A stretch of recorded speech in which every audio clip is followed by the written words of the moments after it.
जी बिस्मिल्लाहिर्रहमानिर्रहीम। जैसा कि ये बेसिक नॉलेज भी है कानून शहादत की, और उसके अलावा ये लीगल इंस्पेक्टर जो एंटी नारकोटिक्स में जॉब्स आई हैं उसमें कानून शहादत उन्होंने रिक्वायर की है। बेसिक नॉलेज दर हकीकत वो इस तरह है कि क्यूएसओ कहते हैं कानून शहादत ऑर्डिनेंस को। ये पहले था एविडेंस एक्ट, आगे मैं आपको ये इसके बारे में बताऊंगा। कानून शहादत 26 अक्टूबर 1984 ज़िया-उल-हक के दौर में ये हुआ, और ये पब्लिश हुआ 26 को, और 28 को अमेंडमेंट हुई इसकी। 28 को ये जो है ना लागू हो गया, अमेंड हो गया सब पर।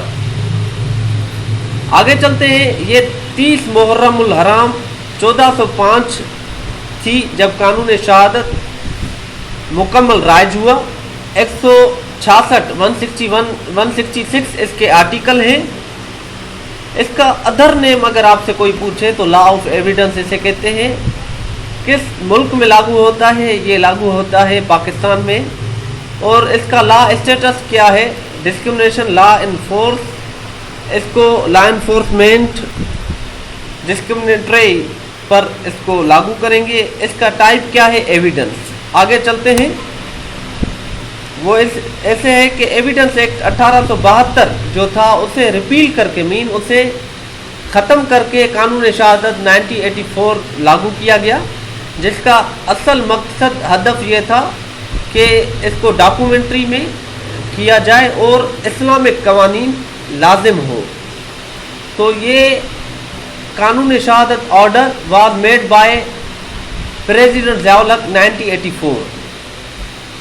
और ऑब्जेक्ट क्या था कानून शहादत का? वो ये था कि it's provide structure that effect and any effect Indeed the established hell be accordant with the scheme of the rules of कानून शहादत and argument and bail publicity on mere premises would have no effect। अभी आपसे ये सवाल पूछे जा सकते हैं कि कानून शहादत was made by the president on, आप बोलेंगे 28 अक्टूबर 1984। अगर 26 आए तो 26 जो है पब्लिकेशन का दिन है, न कि लागू होने का। कानून शहादत 1984 रिपील्ड मीन किसके बदले में आया? वो एविडेंस एक्ट 1872। एविडेंस एक्ट 1872 के बाद ये लागू हुआ 1984 में। Law of evidence was amended and repealed the कानून शहादत in order to bring in with okay conformity। इसकी क्या है?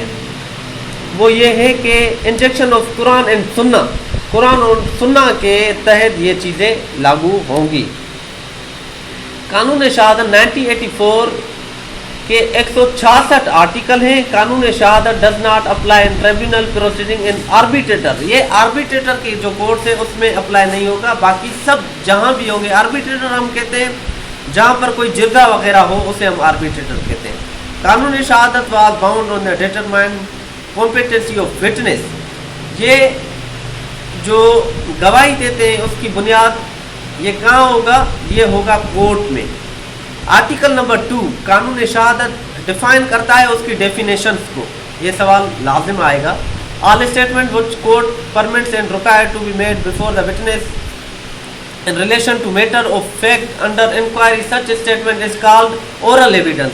कोई भी ऐसा बयान जो आपसे लफ्जी पूछा जाए हम उसे कहेंगे ओरल एविडेंस। अगर आपसे वो लिखवाते हैं हम उसे कहेंगे डॉक्यूमेंट्री एविडेंस। डॉक्यूमेंट्री से मुतल्लिक ये होता है कि डॉक्यूमेंट्री हम कभी कभी ऐसे समझते हैं सिर्फ वो पन्ने पर लिखा हो, मगर डॉक्यूमेंट्री का मतलब ये भी है कि कोई किसी दरख्त पर किसी दीवार पर कोई चीज़ लिखी हो, ये भी डॉक्यूमेंट्री में आ जाती है।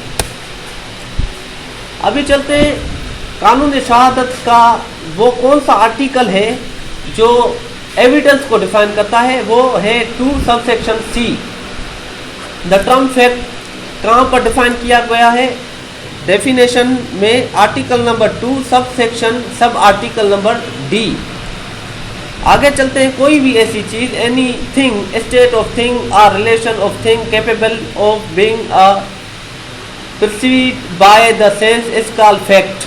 मीन कोई भी ऐसी चीज़ जिसमें हम में जो है ना कोई चीज़ नज़र आए, कोई चीज़ उसका हदफ हो, कोई चीज़ मौजूद हो, किसी चीज़ का अंदेशा हो, हम उसे कहते हैं फैक्ट। आर्टिकल नंबर 3 किसकी क्वालिफिकेशन को जाहिर करता है? तो आप बोलेंगे विटनेस।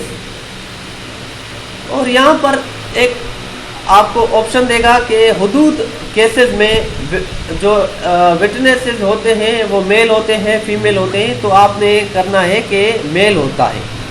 हुदूद केसेस में फीमेल चाइल्ड वगैरह नहीं होता। अब बोलेगा कि तस्कियतुल शहूद, हुदूद एंड किसास के मामलात में ये चीज़ें होती हैं। और चाइल्ड, क्या बच्चा गवाही कोर्ट में दे सकता है? उसमें आपने नहीं का ऑप्शन नहीं लगाना, मगर वहाँ होगा कि कोई भी बच्चा अगर सवाल को समझ रहा है और उसका जवाब दे रहा है तो हम उसे कहेंगे कि वो गवाही दे सकता है। ये कानून शहादत के मुतल्लिक बेसिक इन्फॉर्मेशन थी। अगर आपको वीडियो अच्छी लगे तो सब्सक्राइब और लाइक ज़रूर करें। वस्सलामु अलैकुम।